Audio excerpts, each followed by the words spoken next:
Hi hello అండి, అందరూ ఎలా ఉన్నారు? బాగున్నారా? ఈరోజు మన కలెక్షన్ వచ్చేసి శారీస్ అండి. ఒక 4 శారీస్ అయితే మీ ముందు తీసుకొచ్చాను.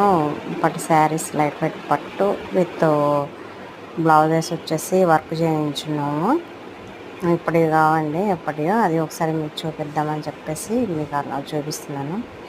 ఫస్ట్ టైం మన వీడియో ఎవరైనా చూస్తూ ఉంటుంటే లైక్ చేయండి, షేర్ చేయండి, కామెంట్ చేయండి, సబ్స్క్రైబ్ చేయడం అసలు మర్చిపోవద్దు. మీకు ఈ శారీస్ ఎలా ఉన్నాయి ఏంటి అని అనేది కామెంట్ సెక్షన్లో తెలియజేయండి. ఈ 4 శారీస్ అయితే మీకు చూపించడం జరుగుతుంది. నెక్స్ట్ మీకు ఏ వీడియో కావాలనేది కామెంట్ కూడా చేయండి. అలాంటి వీడియోస్ చేయటానికి 100% ట్రై చేస్తాం.